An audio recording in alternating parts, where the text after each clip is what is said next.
Hello friends. आज हम देखेंगे UP triple S C forest guard का जो आपका पेपर हुआ है उसके पार्ट 2 का सॉल्यूशन, यानी कि जो आपका बचा रह गया था, साइंस था, कंप्यूटर था, यूपी स्पेशल थी और मैथ। तो बचे हुए 50 नंबर का सॉल्यूशन देखेंगे। जिसने एनवायरनमेंट एंड फॉरेस्ट्री का सॉल्यूशन नहीं देखा है, पार्ट 1 में वो कराया गया है, जस्ट पिछला वीडियो है, उसको देख लें। जैसा मैंने पिछले वीडियो में बोला था कि ये जो आपको आंसर की दी जा रही है इसमें कहीं पर गुंजाइश है ही नहीं किसी भी क्वेश्चन में कि उसका आंसर गलत हो। तो अगर आप लोगों का आंसर की में भी थोड़ा इधर उधर आंसर दिए जा रहे हैं ना, तो आप लोग उसको सर्च करके सोर्स ढूंढ के क्लेम कर देना, आपका सही हो जाएगा। ठीक है, हम केवल सॉल्यूशन मतलब आंसर पर बात करेंगे, सॉल्यूशन नहीं देखेंगे क्योंकि बहुत ज़्यादा लेंदी हो जाएगा। तो पहला क्वेश्चन है आपका कि एक परिवार में माता पिता, ये सब पढ़ लेना, सिंपल है। इसका आंसर क्या है? 11 वर्ष। अगला देखते हैं। हाँ, एक चीज और है, जिसके भी 55 और उसके एबव मार्क्स हैं तो अभी तक जो स्टूडेंटों के रुझान आ रहे हैं काफी अच्छे मार्क्स माने जाएंगे अगर आपके 55 प्लस हैं। ठीक है। दूसरा है आपका, दूसरे का वह क्षेत्र जहां बीजांड का शरीर फ्यूनिकल के साथ जुड़ता है उसे क्या कहा जाता है? हिलम। तीसरा, एक तंत्र का आवेग जंक्शनों के माध्यम से एक न्यूरॉन से दूसरे में प्रेषित होता है जिसे कहा जाता है, तो उसे क्या कहा जाता है? सिनाप्सिस कहा जाता है। इसमें नहीं है वो ऑप्शन, तो क्या हो जाएगा? ई हो जाएगा। अगला है, क्रेनियल मेनिंजेस की कौन सी परत मस्तिष्क के ऊतकों के संपर्क में होती है? इसे बोलते हैं पायामेटर या पियामेटर। ठीक है। और जो मैं बोल रहा हूँ, ये साइंस के जो क्वेश्चन आए थे आपके, उनका स्तर वो है जो केवल नीट वाले पढ़ते हैं। बहुत डिटेल में जब आप हर एक अंग उसकी क्रियाविधि में जाते हो वहीं ये क्वेश्चन सॉल्व होते हैं। तो घबराने की जरूरत नहीं है, इसमें कोई कंपटीशन नहीं है। मैक्सिमम लोगों के गलत ही हुए होंगे। ठीक है, तुक्के से सही होंगे बात अलग है।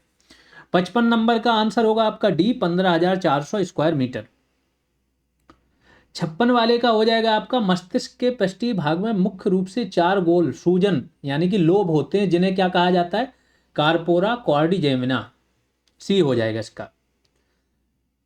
57 का देख लेते हैं, इसका 3 आएगा जब आप इसको सॉल्व करोगे। 58 का, अधिकांश नेफ्रॉन में हेनले का लूप बहुत छोटा होता है और मज्जा में बहुत कम फैलता है। ऐसे नेफ्रॉन को कहा जाता है, क्या कहा जाता है? Cortical nephron. सी हो जाएगा इसका। 59 पर आते हैं। किसी वस्तु का क्रय मूल्य ये दिया है, वस्तु का विक्रय मूल्य क्या होना चाहिए? 7% का लाभ हो। इसको जब आप निकालोगे तो 8,388। इस पेपर में एक चीज और बताएंगे, जो आपकी मैचिंग दी है ना जो कंप्यूटर में लेंदी, आप देखोगे सबका ऑप्शन ए करेक्ट है ना। तो एक प्रकार का हो सकता है इशारा हो कुछ स्टूडेंटों के लिए।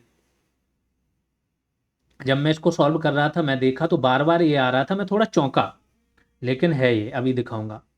कौन सी सबसे बड़ी संख्या ये है? ये देख लो, क्वेश्चन पढ़ लो, इसका हो जाएगा 45 आंसर है, यानी कि डी। 61 जो है आपका, मासिक धर्म चक्र के दौरान गर्भाशय की कौन सी परत चक्रीय परिवर्तनों से गुजरती है? आप जब देखोगे ना, मैंने साइंस में घटना चक्र का भी पूरा सॉल्यूशन प्रोवाइड कराया था। घटना चक्र में आपके छोटी परीक्षा से लेके यूपीएससी तक साइंस के जितने क्वेश्चन पूछे गए ना, वो सारी चीजें थी आपकी वहां पर। और ये जितने भी क्वेश्चन आ रहे हैं उससे बाहर हैं, तो समझ लो अब तक ये क्वेश्चन पूछे ही नहीं गए। तो घबराने की साइंस में जरूरत नहीं है ना। ये इन्होंने जानबूझ के दिया है कि कोई कर ना पाए। तो इसको क्या बोलते हैं? एंडोमेट्रियम। 62 का क्या हो जाएगा आपका? ये हो जाएगा आपका 4/35 जब इसको सॉल्व करोगे तो, यानी कि डी। 63 पर चलते हैं। 63 का आएगा आपका 16,500। 64, गुर्दे का हिलम क्या है? तो हिलम होता है एक नोच जिसके माध्यम से मूत्रवाहिनी, रक्त वाहिकाएं और तंत्रिकाएं प्रवेश करती हैं, यानी ऑप्शन डी। 65 पर आते हैं। माइक्रोस्पोरेंजियम दीवार की कौन सी परत विकासशील परागकणों को पोषण देने के लिए जिम्मेदार है? तो ये क्या हो जाएगा? टेपेटम। आगे चलते हैं। नए कंप्यूटरों में हार्ड डिस्क ड्राइव यानी एचडीडी की तुलना में सॉलिड स्टेट ड्राइव एसएसडी आने लगी है, अब सबको पता होगा। इसको क्यों प्राथमिकता दी जाती है? क्योंकि तेज और बिजली कुशल संचालन, कम बिजली खाती है और तेज होती है, डी। 67 पर आते हैं, 67 वाले पे। इसको सीधा मैचिंग में देख लो, इसका क्या हो जाएगा आपका आंसर? बता दे रहा हूं, ये जो मैंने बोला जितनी मैचिंग लेन दी है सबका ये सही है। ठीक है, इसको मैच कर लेना। 68वें वाले का IRC का विस्तार यानी फुल फॉर्म क्या होगा, इंटरनेट रिले चैट यानी कि C। 69 का देख लेते हैं। 69 ये फिर से आ गई मैचिंग आपकी, इसको देखोगे इसका भी ये करेक्ट है, दो हो गई मैचिंग। 70 कौन सा शब्द उस नेटवर्क को संदर्भित करता है जो आंतरिक उपयोग के लिए बड़े नेटवर्क को छोटे खंडों में विभाजित करने से उत्पन्न होते हैं, सी हो जाएगा सबनेट। ये सब चीज पढ़ा है जो आपका वैल्यू एडिशन PDF है कंप्यूटर में। देखो ये स्टूडेंट है, इसके एक भी गलत नहीं है ना। कंप्यूटर में तो लोगों का बड़ा अच्छा लेवल आ गया, 15 में 14, 15 में 15 सही हो रहे हैं। फिर इसका 71 का क्या हो जाएगा, इसका भी ए सही है। 72 पर चलते हैं। आर्टिफिशियल इंटेलिजेंस की शुरुआत किस पीढ़ी के कंप्यूटर में की गई थी, 5th जनरेशन है, यहां पर कोई है नहीं तो आपका ई हो जाएगा। 73 AEPS का फुल फॉर्म अब तो सबको पता हो गया होगा, आधार इनेबल्ड पेमेंट सिस्टम, AEPS, सी हो जाएगा। 75 1954 में IBM जो है इसने जॉन बेकस और उसकी टीम ने कौन सी प्रोग्रामिंग भाषा का विकास किया था, फोर्ट्रान, सी। 75 में अच्छा देखो स्टूडेंटों के मैं थोड़े से बता दे रहा हूँ, जैसे ग्रुप है फॉरेस्ट गार्ड वालों का, ये उन लोगों की जब वो पहुंच गए थे झांसी में जो जहाँ रुके थे उसकी फोटोज हैं इन लोगों की। इसके जस्ट बाद पेपर जब हुआ आपका, फिर बताता हूँ पहला इंप्रेशन ये है। बहुत बहुत आभार गुरुदेव। 85% डेटा मैच किया। कुछ प्रश्नों को आयोग ने इधर उधर से घुमाया था, विज्ञान ने बहुत परेशान किया, जैसा मैं बोल रहा हूँ साइंस बाहर ही आई थी एकदम, फिर भी संतुष्ट हूँ पढ़ाई गए मैटर से, है ना। तो जिसने भी पढ़ा है यहाँ से GS रिवॉल्यूशन से, जो भी सिंसियर रहा होगा, थोड़ा भी पढ़ाई करता रहा होगा, मुझे लगता है उसका बहुत ईजिली होने वाला है। वो तैयारी करें सीधा रनिंग का, है ना, 10 किलो का बैग टांग के और वॉकिंग करें शुरू। ये क्या है, जब central processing unit cache memory में मौजूद डेटा का अनुरोध करता है तो क्या होता है, डेटा को कैश मेमोरी से सेंट्रल प्रोसेसिंग यूनिट में स्थानांतरित किया जाता है, जिसे हिट के रूप में जाना जाता है। 75 हो गया। 76 में चलते हैं। ये फिर से आ गया आपका GPS क्या होते हैं, इलेक्ट्रॉनिक बुक रीडर। अगर इसको मिलाओगे तो GPS क्या नेविगेशन के लिए होता है ना। तो ये सारी चीजें, अगर इसका आंसर देखो इसका भी ये है। 77 पर चलते हैं। हाँ ये बैचेज की जानकारी है, 2 बैच अब चल रहे हैं, एक है UPSI का और दूसरा है जूनियर असिस्टेंट 3284 का। कैसे आप ज्वाइन कर पाओगे, आपको क्या करना है, GS रिवॉल्यूशन सर्च करना है प्ले स्टोर पर। GS रिवॉल्यूशन सर्च करोगे ऐप मिल जाएगा, ऐप डाउनलोड कर लेना। ऑल कोर्सेज वाले ऑप्शन में जाओगे या वहीं पर अंदर एक स्टोर करके ऑप्शन होता है, सारे कोर्स दिख जाएंगे, जो ज्वाइन करना है वहीं से बाय नाउ करके ज्वाइन कर लोगे, ऐप पर ही सारा कंटेंट मिल जाएगा। फिर आपको क्या करना है, वो मिलने के बाद टेलीग्राम ग्रुप में जुड़ने के लिए उसकी एक स्लिप मिलेगी, उसको आप क्या कर दोगे, इस नंबर पर व्हाट्सएप कर दोगे या टेलीग्राम नंबर पर भेज दोगे। कोई प्रॉब्लम आ रही तो इसी नंबर पर कॉल या व्हाट्सएप कर सकते हो। 3284 जूनियर असिस्टेंट ज्वाइन करने के लिए भी सेम प्रोसेस है, ठीक है। आगे चलते हैं। अगला क्वेश्चन क्या है, हेक्साडेसिमल संख्या प्रणाली का आधार क्या है। कंप्यूटर में तो गलत नहीं होने चाहिए लोगों के। हेक्साडेसिमल का आधार 16 होता है और अगर बाइनरी है तो उसका आधार 2 होता है, ये सबको पता होना चाहिए। पॉइंट एंड क्लिक शब्द मुख्य रूप से किस डिवाइस द्वारा की जाए, तो पॉइंट करके पॉइंटर कर्सर जो चलता है वो क्लिक करते हो किससे, माउस से करते हो।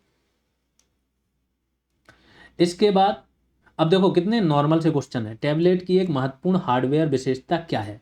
टैबलेट में क्या करते हो आप, टच करते हो तो टच स्क्रीन इंटरफेस मिल जाता है।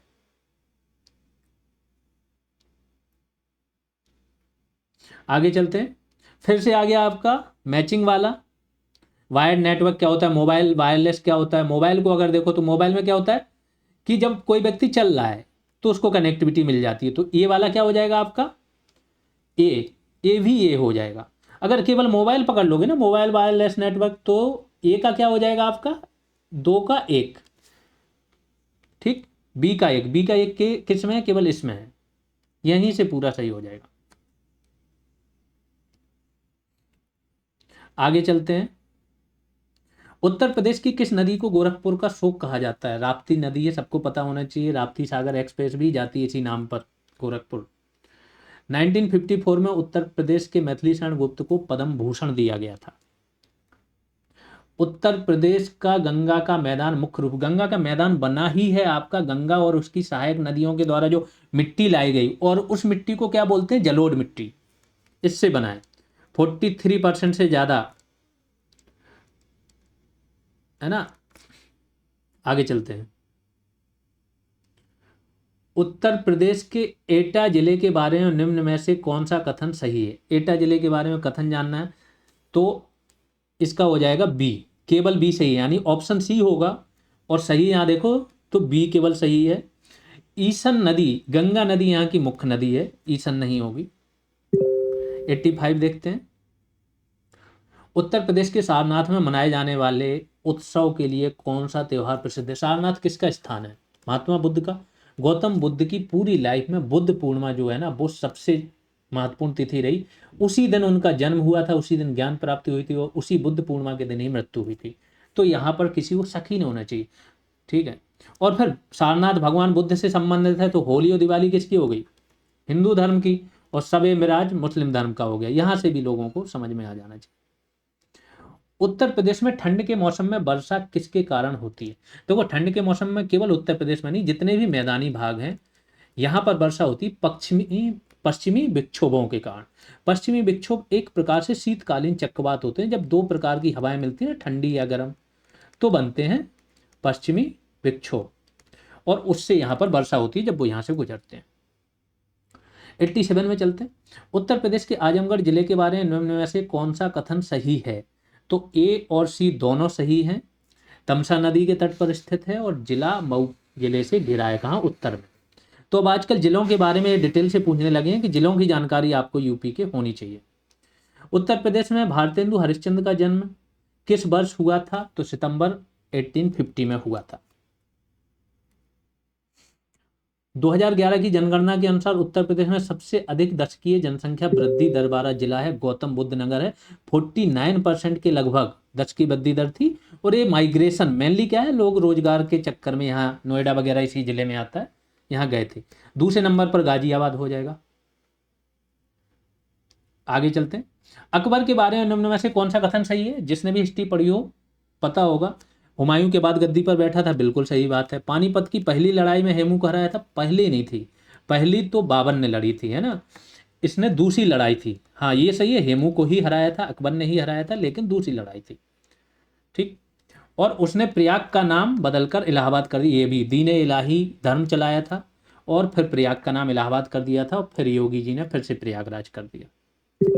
तो ए और सी सही हो जाएंगे, बी गलत हो जाएगा। आगे चलते हैं। उत्तर प्रदेश में बहुउद्देशीय परियोजनाओं के बारे में निम्न में से कौन सा कथन सही है? रेहंद परियोजना बेतवा नदी पर स्थित है? नहीं, रेहंद परियोजना रेहंद पर है।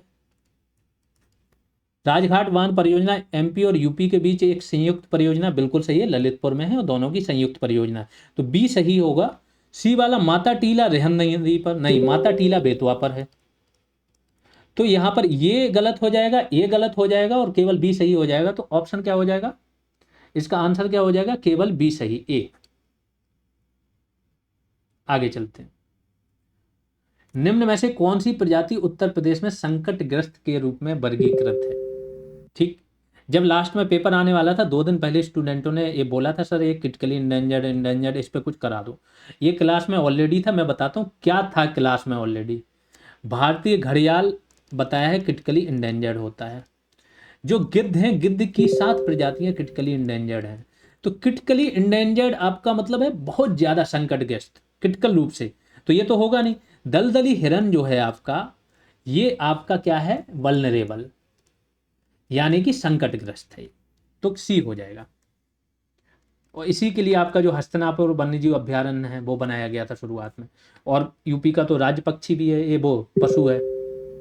उत्तर प्रदेश के उष्णकटिबंधीय नम पर्णपाती वनों में पेड़ों की मुख्य प्रजाति कौन सी है? ये आपका अभी जस्ट कराया था वैल्यू एडिशन क्लासेज में, जब यूपी की स्टेट ऑफ फॉरेस्ट रिपोर्ट बता रहे थे। तो क्या हो जाएगा? टीक यानी कि सागौन। उत्तर प्रदेश के मथुरा जिले के गोवर्धन में झील का क्या नाम है? मानसी गंगा। फिर 95 पर चले जाओ। तो उत्तर प्रदेश के हवाई अड्डों के बारे में निम्न में कौन सा कथन सही है? तो आपको पता होना चाहिए, चौधरी चरण सिंह बिल्कुल आपका लखनऊ में है, ठीक। खेरिया वगैरह ये सब, कानपुर में चकेरी है, तो ये सब BOC गलत हो जाएंगे, केवल ये सही हो जाएगा। 96 पर आते हैं। उत्तर प्रदेश का कौन सा त्योहार आयुर्वेदिक महोत्सव से संबंधित है? तो झांसी महोत्सव ही है। 97 पर, हाँ अपने नंबर मैच कर लेना, नंबर मैच करके कमेंट में आप लोग बताना, जिससे हमें एक आइडिया लगेगा। जिस दिन आपकी ऑफिशियल आंसर की आ जाएगी उस दिन आपको एक गूगल फॉर्म दे दिया जाएगा सभी लोगों को, उसको भर लेना, फिर हम एनालिसिस कर देंगे और आपको बता देंगे कि कट ऑफ क्या जा सकती है। और जो भी एनालिसिस होते हैं, जैसे BPO की अभी हमने लगाई थी 67 ±1, आप लोग देखोगे इसी के आसपास जाने वाली। मंडी की भी लगाई थी 63 ±1, इसी के आसपास जाएगी, है ना। वंदरों वगैरह इन सब की तो एक आध नंबर तो इधर उधर हो ही जाता है, बट कट ऑफ सही एनालिसिस लग जाता है। फिर आते हैं जो एकदम नए, जिन्हें नहीं पता GS रेवोल्यूशन के बारे में, वो यहाँ के शॉर्ट वीडियो या और देखें जो यहाँ सफलता मिली लोगों के, जो आपके पुराने एनालिसिस हैं गूगल फॉर्म के, वो देखें, फिर पता चलेगा GS रेवोल्यूशन है क्या। UP SSC में जॉब चाहिए तो GS रेवोल्यूशन के स्टूडेंटों से ही कंपटीशन है, और किसी भी जॉब में 60 से 70% सीटें तो ईजिली यहाँ के स्टूडेंट लेके जा रहे हैं, है ना। ये है अभी इस टाइम पर GS रेवोल्यूशन, ये हो गया। उत्तर प्रदेश ने किस वर्ष में राज्य की पहली स्वास्थ्य नीति जारी की थी? योगी जी ने की थी 2018 में, ये हो जाएगा। उत्तर प्रदेश की कौन सी नदी इलाहाबाद में फूलपुर के पास से निकलती है? तो ये है वरुणा नदी, कराया हुआ है आप लोगों का। अगर आप लोगों को ज्वाइन करना है GS रेवोल्यूशन, कहीं पर भी सर्च करो, टेलीग्राम पर सर्च करो तो आपको टेलीग्राम चैनल मिल जाएगा ओपन एक, उस पर ज्वाइन कर सकते हो। 6500 प्लस मेंबर हैं उसमें। यूट्यूब पर तो हो ही आप लोग, और प्लस प्ले स्टोर पर सर्च करोगे तो एप्लीकेशन मिल जाएगा।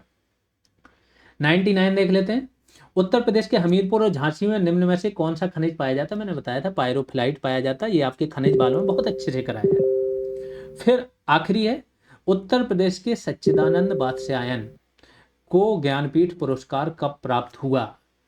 तो ये 1978 में इनकी एक पोइट्री थी, कितनी नावों में कितने बार, उसके लिए मिला था 1978 में। यहाँ आपके सॉल्यूशन हो गए सारे, मिला लो। अब यहाँ से ऑफिशियल ही समझ लो, ये ऑफिशियल में गलत हो सकते हैं, यहाँ से कोई गलत नहीं है। मिला लो जितने नंबर हैं, करेक्ट नंबर जो ग्रुप में, वो ग्रुप में भी बताएं, प्लस यहाँ कमेंट में भी बताएं, तो कमेंट में अन्य लोग भी अपने फिर बताएंगे जो बाहर के हैं, और एक सही आइडिया हमें लगेगा। बाकी शेयर कर दो इस वीडियो को जहाँ जहाँ हो ग्रुप में, जिससे कि सारे लोग देख पाएँ, अपने नंबर काउंट कर पाएँ और बता पाएँ, तो आपको सही अनुमान लग जाएगा। अभी के लिए इतना ही, धन्यवाद।